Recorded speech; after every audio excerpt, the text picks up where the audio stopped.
சுவாமியிட போய் நின்று அப்பதான் நெஞ்ச நிறுத்தி ஒரு செல்ஃபி எடுக்கலாம். அவர் பார்க்கிறார், நான் யாரா? சாதாரண ஆளாடா. ஒரு காக்கி சட்டையை பார்த்தா எடுப்பமா பயப்படும், ஐயோ தெரியாது. ஆனா இன்னும் சாவா மூவா சிங்கமான சிவபெருமானை பார்த்து யாராவது பயப்படுறோமான்னு? ஏன்னா அவர் சிலையாவே இருக்கிறதுனால பயம் இல்லை. ஆனா அவனுக்கு நீங்கள் பயந்தா, சிவனுக்கு நீங்கள் பயந்தா வேற எவனுக்கு பயப்பட வேண்டிய அவசியம் இல்லை. சிவனுக்கு பயந்தா எனக்கு அவர் இல்ல, இவர் இல்ல, இவர் போயிட்டார், அவரு போயிட்டார், இந்த அழுகையெல்லாம் வராது. இந்த அழுகையெல்லாம் சிரிப்பார் கழிப்பார் தேவிப்பார் இரண்டு திகழும் திருவார்த்தை. சிரிப்பார் கழிப்பார் தேவிப்பார் இரண்டு திகழும் திருவார்த்தை. சிரிப்பார் கேட்பார் கேட்பார் கழிப்பார் கொன்னம் பலகாடும் கதைகாயல்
உன்னை போற்றி உன்னை போற்றி சய சய போற்றி என்னும் கைதான் நெகிழ விடு.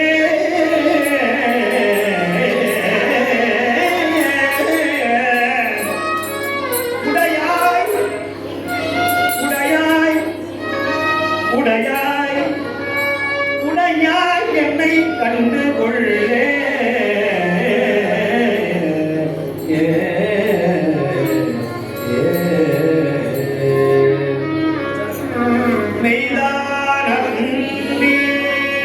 திருவாசகத்தை கேட்டா, திருமுறையை கேட்டா உடம்பெல்லாம் புலகாக்கிங்க வரணுமா? மெய்தான் அரும்பி விதிர் விதிர்த்து ஒரு துணு துணும். எதை மம்பவாசம் கேட்டாவா? திருவாசகத்தை கேட்டா உடம்பு என்ன ஆகுமா? விதிர் விதிர்த்து உன் நிறையார் கடற்கு என் கைதான் தலை வைத்து. தலைக்கு மேல கை போகுதா? இவ்வளவுதான் சொல்றோம். அவரே சொல்றார், கைதான் தலை வைத்து, கைதான் தலை வைத்து. சுவாமி யார் தலைவன் சொல்லக்கூடாது, அடுத்தவங்க இல்லையா? கைதான் தலை வைத்து அடுத்தவங்க சொல்லக்கூடாது. அவங்கவுங்க தலைக்கு மேல இதான் கோபுரத்துக்கு அடையாளம். இதுதான் உங்க டவர். செல்போன் வர்றதுக்கு டவர் வேணுமா இல்லையா? கோபுர கலசம் வேணுமா இல்லையா? இந்த உச்சி தான் பிரபஞ்சத்தை உங்களுடைய சிரசிலே வழியாக ஆண்டவன் ஆற்றலை உள்ளே அனுப்புகிற ஒரு முத்திரை. இந்த நமஸ்கார முத்திரைன்னு பேரு. கோயில போய் இந்த வணக்கம் சிக்கலைன்னா நீங்க குன்றதுக்கு அர்த்தமே கிடையாது. சுவாமி அருளை பெறவே முடியாது. நான் கோயிலுக்கு போனேன், அங்க பிரதட்சணம் செய்தேன், நான் விழுந்து வணங்கினேன், அப்படி ஆடினேன், ஆனால் நமஸ்காரம் இப்படி கைகூப்பி சுவாமியை வணங்கலேன்னு சொன்னால் அருளை பெற முடியாது. ஆமா,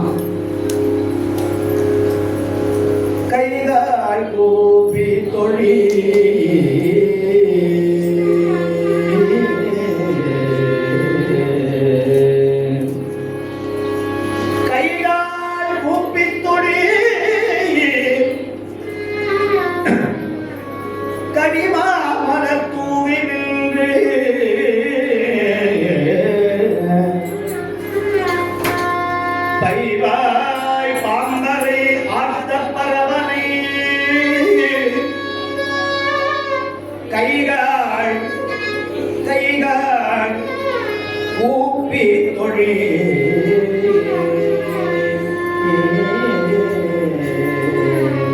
கையாள் பொழுது உன் கரச்சேவடிகள் கடும தழுவிக் கொண்டு எய்யாது எங்க வைக்கணும் தலைமேல் வைத்து அடுத்தது சொல்லுங்க எம்பெருமான் எம்பெருமான் அடுத்து என்ன சொல்றாரு எம்பெருமான் மட்டும் இல்ல அடுத்து என்ன சொல்றாரு ஐயா என்ன சொல்றாரு ஐயா சும்மா சொல்லாத சத்தம் போட்டு சொல்லு ஐயா என்ற வாயாடி ஆமா அழல் சேர் மனித ஒப்ப அதற்கு ஆசைப்பட்டிருக்கிறார் நம்ம ஆசைனா வேற ஆசை 2 வீடு வாங்கணும் கார் வாங்கணும் ஆடி ஆஃபர்ல எக்ஸ்சேஞ்ச் பண்ணி மனைவியை மாற்றணும் புருஷனை மாற்றணும் பிள்ளைகளை மாற்றணும் எல்லா வாழ்க்கையும் அப்படித்தானே இருக்கு எல்லாரும் சலிப்பாய வாழ்க்கை தானே யாராவது நிம்மதியா வாழ்றோமா 40 வருஷம் நான் ரொம்ப ஆனந்தமா வாழ்றேன் 40 வருஷமா 30 வருஷமா நான் ஆனந்தமா வாழ்றேன் எல்லாரும் பெட்டர் தென்னு கேட்கறாங்க இதை விட ஒரு பெட்டர் கிடைச்சிருந்தா பரவாயில்லையே இதை விட ஒரு குழந்தையிலே அம்மா நினைக்கிறா இந்த பிள்ளைக்கு பதிலாக அந்த பிள்ளை பிறந்தா நல்லா இருக்குங்க எக்ஸ்சேஞ்ச் பண்ண முடியும்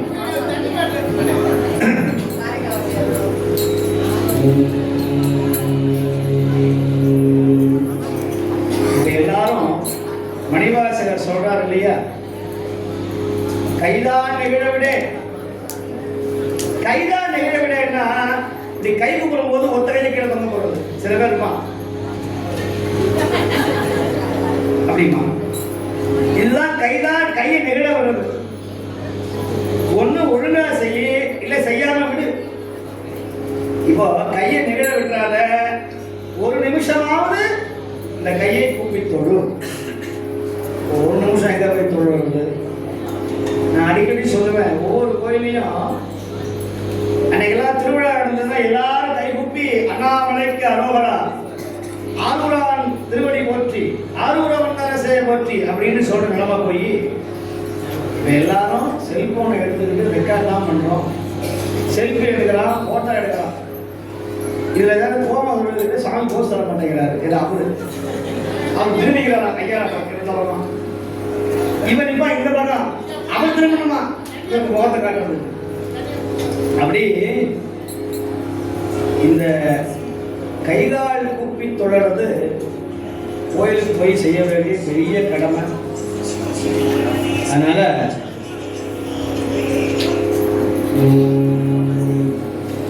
நடராஜா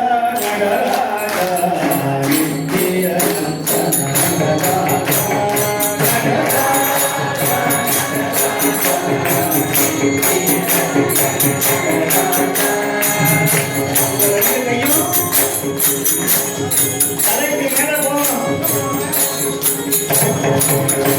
யார் தலைக்கு மேல போகலையோ அந்த தோட பேய் பிசாசு அமர்ந்திருக்கிறது அர்த்தம்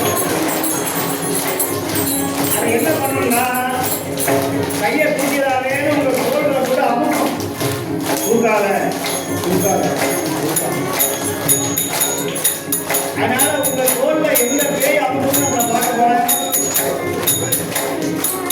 இந்த வழிபாடு செய்தா உங்க வீட்டில் எந்த சோதனையும் வராது உங்க கை ரெண்டு பலமா இருக்கும்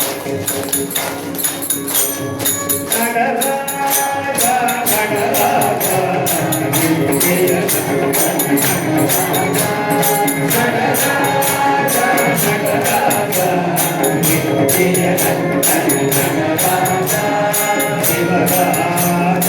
சிவராஜா சிவராஜா சிவராஜா சிவராஜா சிவராஜா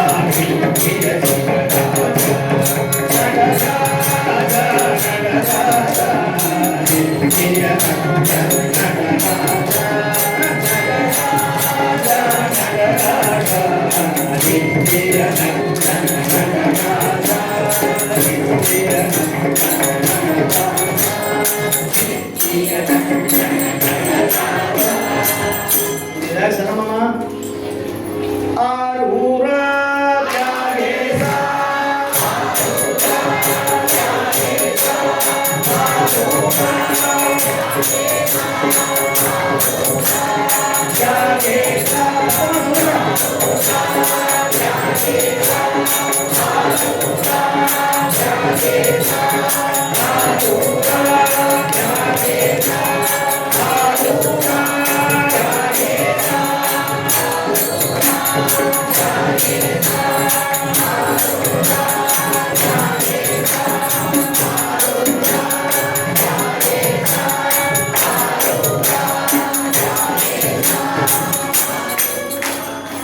இதுதாங்க கூட்டு வழிபாட்டுடைய மிகப்பெரிய சக்தி. நீங்க எந்த பரிகாரமும் செய்ய வேண்டிய அவசியம் இல்லை. இந்த இடத்துல ஒரு திருவாசகத்தை பாடினாலும் உங்கள் குடும்பம் வளர்ச்சி அடையும். நீங்க அந்த பரிகாரம் இந்த பரிகாரம், கல்யாணம் இல்லை, குழந்தை இல்லை, கடன் பிரச்சனை, நம்முடைய ஐயா சொன்னால் கடன் பட்டவன் போல் கலங்கினான், நீ கடன் கொடுத்தவன் போல் கலங்கினான் இலங்கை கண்டன். வாங்கியவன் கொண்டாட நான் இங்கு கிண்டாட, தான மயிலாட கடன் வந்து மேலாட, வாங்கியவன் கொண்டாடுறான், வாங்கியவன் செத்தாட நல்ல வடையும் அழுதும் சாப்பிட்டு கொடுத்தவன் தான் எப்படா தருவ, சைக்கிள் விடும்போது தருவேன். அந்த இப்போ கடைசியில கொண்டு போய் புகார் கொடுத்தோம்னா என்ன கொள்ள வராது. அதனாலதான் யாருமே கடன் தரவே கிடையாது. அப்புறம் எங்க கடன் பட்டவன் நஞ்ச போல் கலங்கிறது, கடன் வாங்கினவன் போல் கலங்கினான் இலங்கை வேந்தன், கடன் கொடுத்தவன் போல் கலங்கினான் இலங்கை வேந்தன். எதுக்கு சொல்ல வர்றேன் அப்படின்னா, இன்னைக்கு கடன், ஆனா நமக்கு ஒரு கடன் இருக்கு, பிறவி கடன். அந்த பிறவி கடனை நமக்கு வழங்கியவன் சுவாமி, அந்த கடனை அடைக்கிறவனும் அவன். இந்த பிறவியே ஒரு கடன் தான், டெபிட்.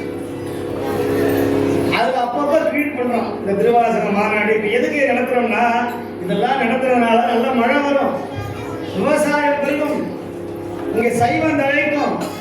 இப்ப தனித்தனியா கோயில போய் அர்ச்சனை பண்ண தெரியுமா, அர்ச்சனை பண்ண 10 ரூபா சீட்டு, 10 ரூபா. அவன் பேர சொல்லு, ராமசாமி, அலமையில நாமியாகம், நாமியாகம், நாமியாகம். அவன் வீட்டுல 7 பிள்ளைங்க இருக்கும். அந்த பேர் இந்த பேர் இந்த பேர் கொடுத்தது 10 ரூபாய்க்கு, எதுல 5 பேர் இன்னொரு சீட்டு வாங்கிட்டு வா அப்படின்னு. இப்போ நான் கேட்கிறேன், இந்த சுவாமிக்கும் நமக்கும் இந்த பேரை நீங்களே சொன்னா சுவாமி கேட்க மாட்டாரா? சொல்லுங்க, கேட்க மாட்டாரா? அப்புறம் ஏன் பண்றீங்க? நான் அர்ச்சனை பண்றது தவறுன்னு சொல்ல வரல. இந்த பழக்கமெல்லாம் அந்த காலத்துல கிடையாது. அந்த காலத்துல இன்னமும் கேரளாவில் வழக்கம் உண்டு. கேரளாவில் எங்கேயாவது அர்ச்சனை பண்ணுவானா? பண்ண மாட்டான். நீ காசு போட்டா என்ன, அர்ச்சனை பண்ணா என்ன, பால் வாங்கி கொடுத்தா என்ன, நம்பூதிரி அங்க உள்ள உட்காந்து அவர் பாட்டுக்கு பூஜை பண்ணிக்கிட்டே இருப்பார். நீ வர்றவனுக்கு பிரசாதமும் கொடுக்க மாட்டார். இவன் பெரிய விஐபி, அவன் இவன் காசை போட்டா போடு. இந்த வழக்கம் நம்ம ஊர்லயும் இருந்தது. இன்னைக்கும் நல்ல சிவாச்சாரியார்கள், நல்ல வேதம் படித்தவர்கள், ஆகமம் படித்தவர்கள் நிறைய பேர் இருக்காங்க. அதனால அர்ச்சனை பண்ணணும். எப்படி அர்ச்சனை பண்ணணும்னு சுத்தரவர் சொல்றாரு. நிறைய பூ கொண்டு போய் கொடுக்கணும். இல்ல இல்ல, என் குடும்பத்து பேரை சொல்றதை விட, அப்பா வேண்டத்தக்கது அறிவோகி, வேண்ட முழுதும் தருவோகி, வேண்டும் அறியோகி,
சொன்னா நீங்களே அர்ச்சனை பண்ணுங்கன்னு சொல்றேன்.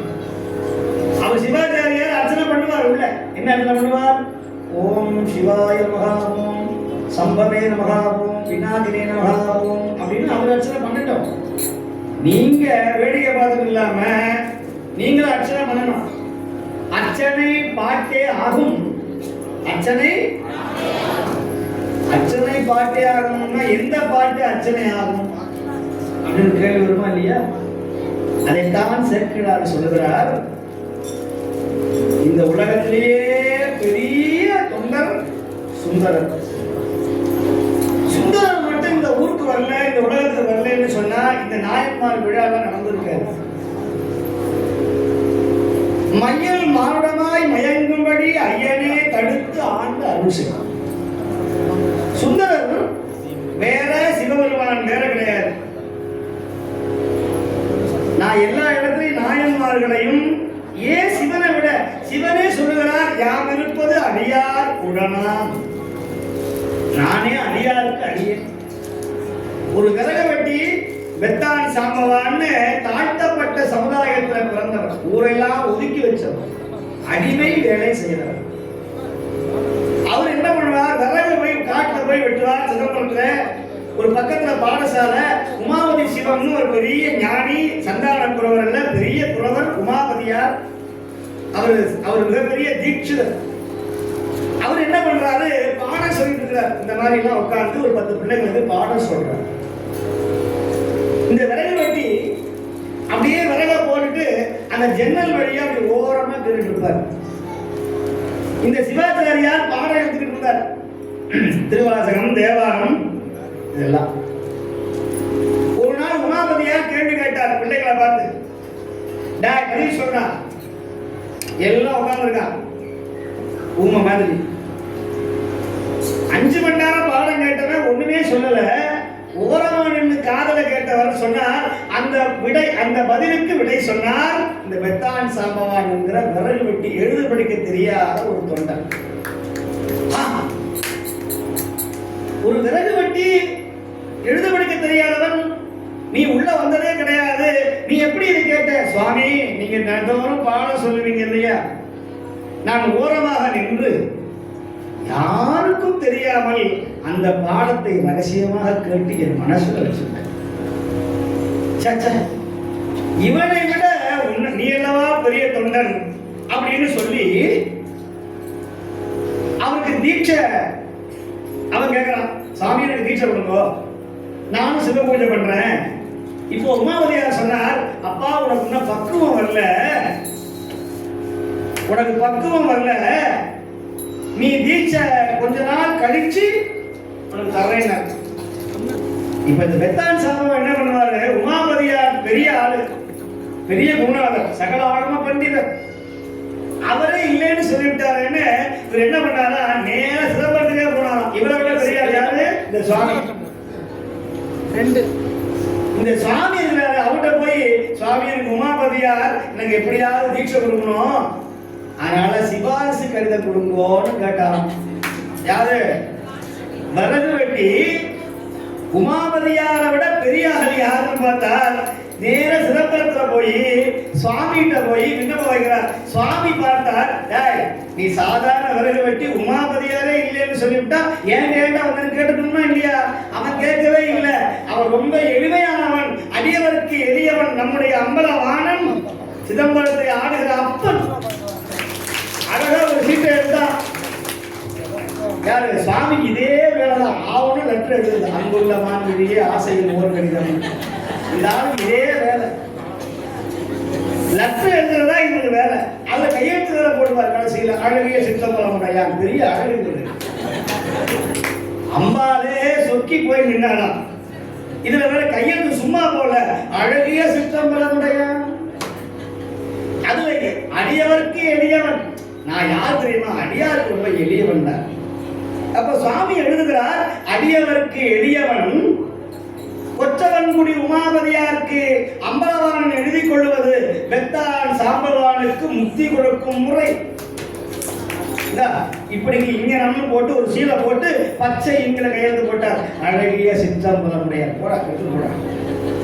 இவர் இந்த ஓட சூடையை எடுத்து இடுப்புல சொருகி விட்டு உமாபதியாட்ட வர்றார். சுவாமி என்னடா வேணும்? தீட்சை வேணும். தீட்சையாவது ஒட்டாது. இங்க பாருங்க, சிபாரிசு லெட்டர். யாரா வேணுங்க? பிஎம்மா சிஎம்மா யாரா? நீங்களே படிச்சுங்க சாமி. பார்த்தா கண்ணாடியை போட்டார். லெட்டரு திரும்பி பார்த்தார். அனுப்புனர் யாரு? அழகிய முறையா?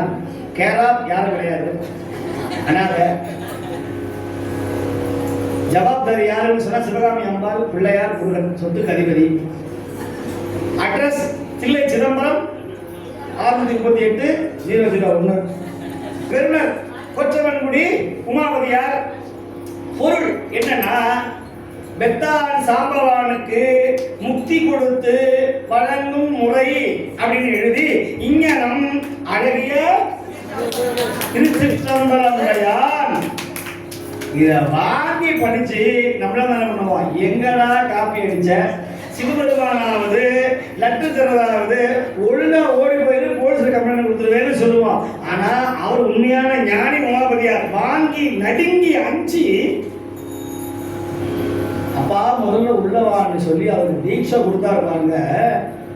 இரு